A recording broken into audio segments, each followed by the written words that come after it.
शिव शिव शक्तिनाथं संहारं शं स्वरूपं नव नव नित्यनृत्यं ताण्डवं तं तन्नादं घन घन घूर्णिमेघं घंघोरं घन्निनादं भज भज भस्मलेपं भजामि भूतनाथं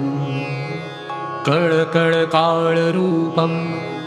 कल्लोळं कङ्कराळं डम डम डमनादं डम्बुरुं डङ्कनादं सम समशक्तग्रीवं सर्वभूतं सुरेशं भज भज भस्मलेपं भजामि भूतनाथं रम रम राम भक्तं रमेशं राम रावं मम मम मुक्तहस्तं महेशं मम मधुरं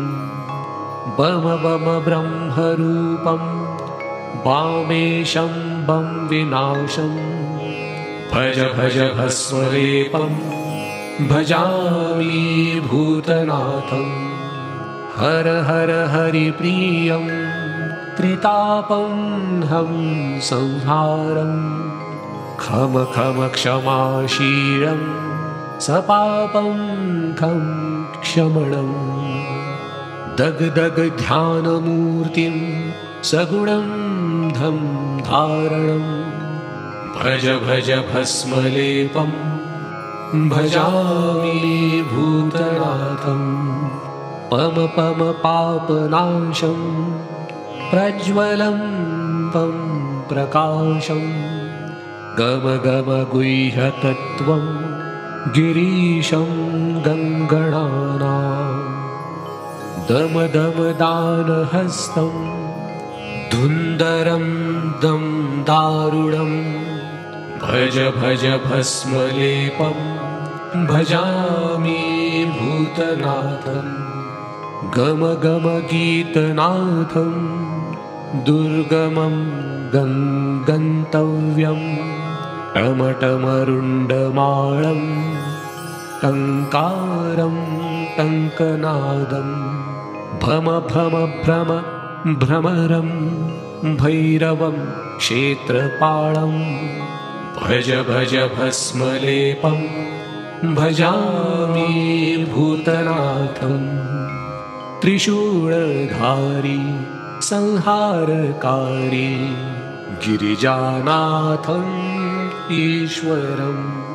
पार्वतीपति त्वं मायापति शुभ्रवर्णं महेश्वरं कैलासनाथ सती प्राणनाथ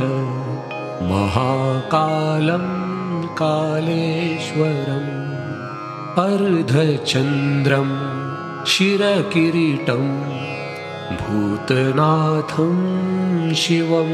भजे नीलकण्ठाय सत्स्वरूपाय सदाशिवाय नमो नमः यक्षरूपाय जटाधराय नागदेवाय नमो नमः इन्द्रहाराय त्रिलोचनाय गङ्गाधराय नमो नमः अर्धचन्द्रं शिरकिरीटं भूतनाथं शिवं भजे शिवं भजे शिवं भजे तव कृपा कृष्णदासः भजति भूतनाथं तव कृपा कृष्णदासः स्मरति भूतनाथं तव कृपा कृष्णदासः पश्यति भूतनाथं तव कृपा कृष्णदासः पिबति भूतनाथम् अथ श्रीकृष्णदासः विरचित भूतनाथ अष्टकम् यः पठति निष्कामभावेन सः शिवलोकं स गच्छति।